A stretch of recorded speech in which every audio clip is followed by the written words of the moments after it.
It's 2025 now, and I never got to show you the full studio with the exact gear and how it's all set up. Welcome to the Spatial Moon Studios. The control room is originally designed by NIVIRO a couple of years ago, but it underwent a lot of upgrades along the ride. Extra furniture, racks and mounting points were added, and even the desk got a big hole cut into it. Behind the acoustic side panels, there are large wooden frames with acoustic material in it to dampen the lower frequencies. The studio is powered by the brand new Mac Mini M4 Pro.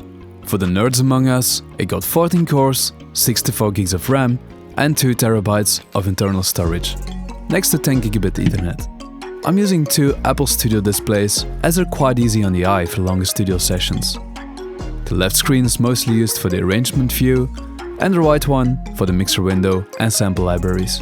Both the Mac and the displays are hooked up to a small APC UPS in case of a sudden power outage. Even though I've used Ableton for a pretty long time in the past, I made a switch to Pro Tools about a year or two ago. While I think Ableton is still a better option for solely producing music, Pro Tools offers a much more expanded feature set for professional mixing and mastering work, as well as Dolby Atmos. Also, my Avid dock with the Apple iPad Air and my Avid S1 faders paired with the Samsung Galaxy Tab 8 integrate seamlessly with it. You might have noticed that there's quite a bit of outboard gear in the studio, all of which has a unique audio channel to avoid unnecessary patch bays and long, messy cable runs. Each piece of equipment is routed from the converter output to the unit and back, but more on that later. As my car audio interface, I went with a DAD Core 256. It's a 256 channel Thunderbolt to Dante, MADI or ADAT converter, which has extensive monitoring control options using the Datman software. One benefit is that it seamlessly connects with my Avid dock, so there's no need for a dedicated monitor controller anymore. The monitor speakers are all made by Genelec, and since I usually work in Dolby Atmos, there are a lot of them. 12 in total to be precise. The front left, center and right speakers are their 8351Bs, which is honestly one of the best sounding speakers I've ever heard in my entire life. I love working on them because of their clarity and their transparency. The surrounds are the 8340s and the ceiling speakers are the 8330s. Since I mostly produce dance music, I need something which could get me a lot of bass. To play safe, I installed the 7382A, a triple 15-inch 2.5 kilowatt subwoofer. All these speakers are connected over AES to the Genelec 9301B interface for bass managing the whole setup, which is then connected to the Focusrite D16R Dante to AES converter. While I'm using the Datman software for the monitor control, I'm still using the Genelec GLM system for the tuning of the system due to its tight integration with the speakers. The analog hardware is connected to 3 Ferrofish 832 Pro Dante converters, spread over the different racks in the studio. The advantage of using Dante is being able to get rid of a lot of cables. For each rack, I only need to run one power cable and one Ethernet cable for both the audio and the control of the hardware. Wait, control of the hardware? Yes. Quite a bit of the outboard gear in the studio can be controlled over plugins for instant recall or even automation during the playback of the track. As I'm often working on multiple projects at once, which are either my own or mixing other artists' tracks, this is somewhat of a necessity. Whenever I reopen a project file, the gear instantly snaps into place as if it was just a plugin emulation. In the left track, there are 2 Wes Audio NG76 1176 compressors. Next to their recall feature, they sound amazing on a ton of instruments and vocals and are used in nearly every mix of mine. Below, there's a Universal Audio 4710D. Next up are 2 stereo-linked Empirical Labs distressors, followed by 2 Warm Audio WA2A optical compressors, which I both often use on vocals. On the bottom part, there's the Tegler Raumzeitmaschine, which is currently my main reverb, and it has a Bricasti M7 touch, but with even more character in my opinion. It's also controlled by a plugin, which is great for recall. Then there's a legendary API 2500. It's an amazing compressor for percussion tracks or buses, or even for the master bus on some occasions. Next is the ART VLA Pro 2. This one is often used on less important vocal stuff hidden further in the mix. The last item in this rack is a Clark Technic BBD 320. It's basically a clone of the Roland Dimension D and comes pretty close, yet I find this one a bit more modern sounding. The other rack is almost completely remote controlled. At the top there is the Tegler Schwerkraftmaschine.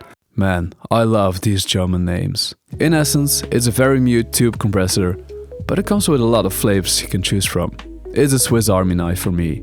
In addition to that, I also have the Cram RC. It's an SSL style compressor. Okay, the real SSL is also in the rack. But the Cram has, next to the remote control feature, a built-in Pultec EQ. It's better smooth and really does true to its name. Then of course the solid-state Logic bus compressor. It's basically the golden standard of mixed bus compressors ever since its release in 1987. This unit has the exact same circuitry as found in the legendary 4000G consoles. There's also some more Wes Audio gear in their Titan 500 racks, which also make the equipment remote controllable. In the top rack there are 3 Wes Audio Hyperion parametric EQs, followed by 4 SSL 611 EQs. The bottom rack has 3 Wes Audio Prometheus EQs, which are Pultec style EQs, and also 4 Elysia Empressor 500 compressors. They sound incredible on percussive instruments.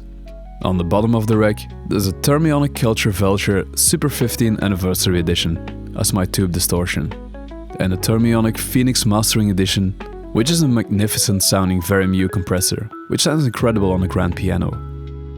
The mastering section of my studio has at the top the Elysia Alpha compressor. This is one of my main workhorses and is used on every single master I make. Below, I recently swapped my Manly Massive Passive for the newly released Wes Audio NG Tube EQ. It's a 4-band parametric EQ with mid-side processing, remote control, iron pad. Just a ton of super useful features. For my limiter and master bus saturation, I use the Better Maker Limiter 2.0. It's the only piece of gear I need a USB cable for, as the rest is Ethernet based, so it has to be close to my Mac to be able to control it. The last piece of gear in the rack is a brand new Cranborn Audio Carnaby AG2. It's a 3-band remote controllable harmonic EQ. Don't ask me what it is exactly, but it sounds sweet. At the back of the studio, there's all the digital gear, which is connected over AES to the Focusrite D16 converter.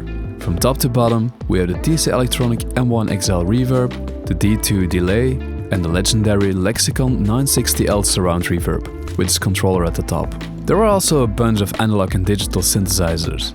On the left section, there's the Behringer Odyssey, the Sequential Prophet Rev2, the Moog Sub 37, a Waldorf Strikevet, and a Waldorf Kira. In the middle, I have the Roland Juno 106 at the top, a Roland Jupiter 8, and a Jupiter 6, and at the bottom, there is an Oberheim OB8. On the right, there is the Axis Virus TI2, Virus A and Virus C, the Yamaha DX7, the Roland JP8080, and the Behringer TD3MO. All of these synthesizers are connected via analog audio, which goes straight into the Ferrofish converter, and via MIDI, which runs to an iConnectivity Myo XL per section. They're plugged in via Ethernet into the network, so I can easily connect them via RTP MIDI, which works on both Mac and Windows computers. In my Pro Tools session, I've patched up all the gears so I can insert it quickly and easy onto the channel I need it for. For Dolby Atmos productions, I use the same project file and mix it for both Atmos and stereo at the same time. I'm using the built-in Pro Tools renderer, and I can easily toggle between the stereo submix and the Dolby Atmos mix to ensure maximum compatibility. Also, panning with the Avitalk combined with the iPad is really smooth because of the touchscreen. When we go out of the studio, we'll be entering the room I use to track instruments or sometimes even whole bands. It got this truss spanning across the room on which I can attach thick drapes to dampen the sound if needed. Even though it might look like an average attic room, it has a pleasant reflection and reverb to me. For recording in here, I mainly use 2 AMS Neve 1073 OPX preamps for a total of 16 channels of legendary circuitry. They're equipped with a Dante card, so with only one Ethernet cable, I'm able to connect it to the studio where I can record everything. For the talents monitoring, I'm using the Focusrite AM2 or X2P, which also has 2 built-in mic preamps in case I'm running short on channels. It's also the room where I store my microphones and cables, I've got a pair of blue Kiwi mics, a Neumann U87 and a Rode NT2A, which was my first condenser microphone. Additionally, there are two DPA 1499 Super Cardioid mics and Shure Beta 91A. Then there are 4 pairs of Universal Audio SP1 pencil mics and 6 Superlux S241s, in case I need some more. I also have a matched pair of the Neumann KM184. In the drawer below are 3 Shure Beta 58s and 2 Sennheiser 845 mics. At the bottom drawer there are 2 Audix D2s, 2 D4s and 1 D6. Also 2 Audix i5s, 2 Shure SM57s and 2 Universal Audio SD1s, which are a more modern sounding SM7B. There are also 4 Neve R&DI DI boxes and 3 ART Dual X Drive stereo DI boxes in the drawers. Of course, there's also a bunch of Ethernet and analog audio cables. In the room is also my Roland TD30K digital drum kit, 2 acoustic and 1 electric guitar with a pedal board, and a Marshall MG50 FX amp. I've put in my old Channel X7073 subwoofer in it, with a pair of Yamaha HS7s. There's also an isolation boot, which is pretty soundproof. It's large enough to serve a lot of purposes, like recording vocals, brass and solo strings. It has both Ethernet and analog lines going straight to the studio. Remember those preamps from the recording room? I can easily roll them via the elevator to the ground floor and plug them into the wall for recording. Downstairs there's an amazing Steinway Model B grand piano, which I often use in my productions. With a remote desktop, I can log in to the Studio Mac and record a session from here. I also sometimes use the Focusrite X2P for this purpose, as these built-in mic preamps and converters are a bit more transparent than the round-sounding 1073s. With great studio equipment comes great data. To ensure everything runs without any glitches, the network is based on the Ubiquiti Unify system. While the connections across the house are 2.5 gigabit, the connections with the studio are running at 10 gigabit speed. Nearly all of the switches are connected over dual 10 gig fiber to the Aggregation Pro switch, to ensure it's practically impossible saturating the network. In the server rack there are also custom built Windows computers to render out the Blender template I made for my releases, as well as Proxmox servers, which run all the software to share files directly from my data server, and home automations. There are 2 data servers, both running through a scale and are capacity-wise exact copies of each other. One is the main server, the other is a backup server. Both are equipped with 16 Western Digital Ultrastar 16TB drives in a mirrored configuration, and has about 128 TB of usable storage. I'll list the specs here, so feel free to pause the video if you want to nerd out on it.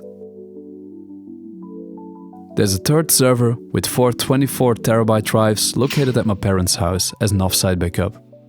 The last room I wanted to share is back at the attic, which I call the warehouse. Here I store all the equipment and cables which I don't need that often. It also has spare parts for quick repairs, and my friends love it, they can just call me whenever they're short one cable. If there's anything you'd like to see covered even more in depth, let me know in the comments. And if you like this content, please feel free to subscribe to the channel for more. Thanks for watching. Peace.